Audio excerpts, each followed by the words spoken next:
For 200 years, Britain was the most powerful nation in the world. From Canada to India, from Australia to Nigeria, from the Caribbean to South Africa, the British Empire once ruled over a third of the people on Earth.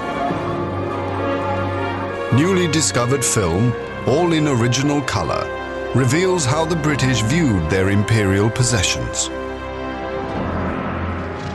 1906, trooping the color for Edward VII, the zenith of imperial pride and pomp.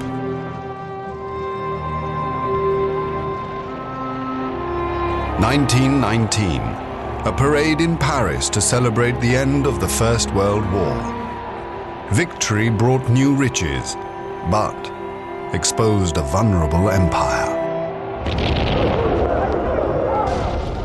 Personal letters and diaries describe the experiences of the rulers and the ruled. The British flag never flew over more powerful or united an empire than now. Never did our voice count for more in determining the future destinies of mankind. Why do I regard British rule as a curse? It has impoverished the dumb millions. It has reduced us politically to serfdom.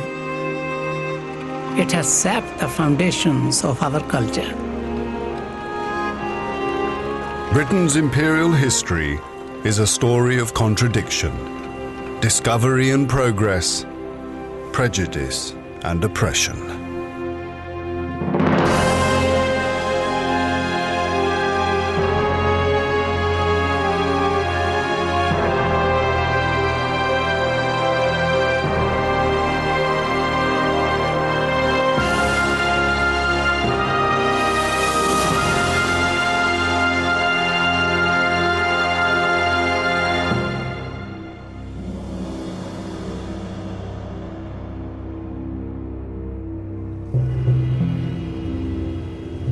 In 1926, Claude Frees Green filmed a journey from Land's End to John O'Groats in colour.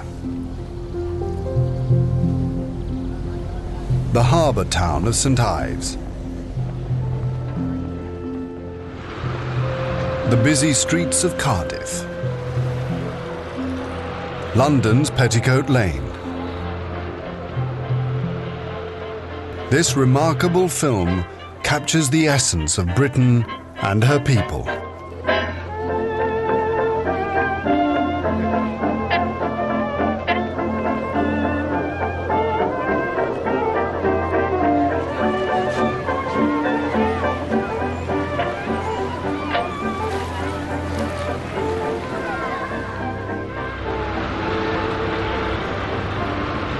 By 1926, the British have emerged from the First World War, tired but triumphant.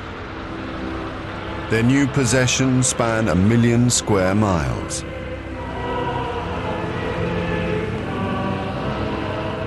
Britain still has a passion for colonial rule and a desire to improve the lives of her subjects. Field Marshal Douglas Hay. The call for imperial unity is not the selfish and despairing cry of an outworn people. The men who fought beside us in the Great War know that the old country, with all its problems and its difficulties, is not played out yet. But the grand optimism of empire is fading. Britain, the mother country, is divided by class and wealth. Her old industries, shipbuilding, textiles, and coal are in decline. Employers reject calls for higher wages. The rise of trade unions threatens the old order. In May 1926, the miners walk out of the pits, and the rest of Britain's organized labor follows. The general strike. Here is the last news bulletin for today. His Eminence Cardinal Bourne made the following declaration. There is no moral justification for a general strike of this character. It is therefore a sin against the obedience which we owe to God. From the Rhondda Valley, a miner's letter to the Workers' Weekly. Some men have laboured in this colliery 25 years, toiling so that their exploiters may live in luxury. Then they are cast upon the scrap heap. When a horse has served its purpose underground and become too old, it is mercifully shot. But when a man has served the same purpose, he is not shot, but left to exist on a mere pittance. Yours fraternally, CP from Abertridwr.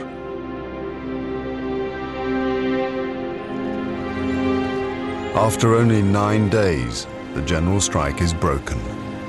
But it will be 8 months before starvation drives the miners back to the pits, forced to accept lower wages and longer hours.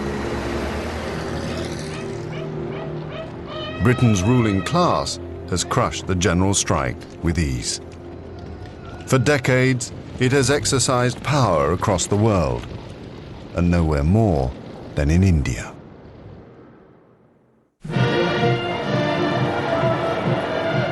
December 1911, the Delhi Durbar. George V is honoured as emperor. For the first time, colour film records an imperial event outside Britain. The British have been in India for over 200 years. Special correspondent to The Times, Stanley Reed, witnesses the imperial splendour. 20,000 armed men with a striking array of guns. Next, the Imperial Service Troops. The Maharaja of Bikaner takes personal command of his scarlet and white camel corps. Then, the great event of the day. The gallop past in line. They go by like the wind, not a man unhorsed, not even a helmet shed.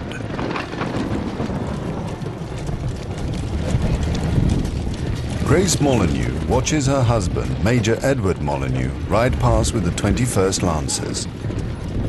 We had splendid seats. It was far and away the best show we've seen yet. It was all done with great dignity. I think the natives must have been very impressed. But beneath this extravagant display of imperial loyalty, there lies a fragile Raj.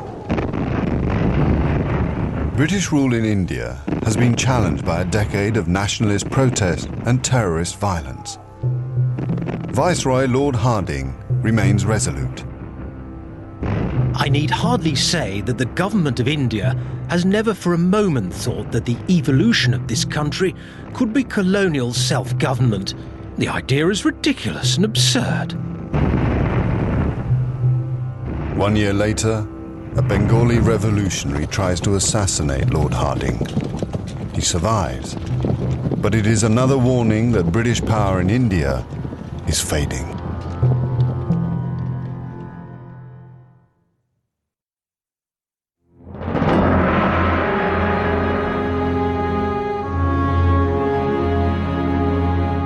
The British government in India has not only deprived the Indian people of their freedom, but has based itself on the exploitation of the masses and has ruined India. We believe that India must sever the British connection and attain complete independence. Jawaharlal Nehru, President of the Indian National Congress, January 1930.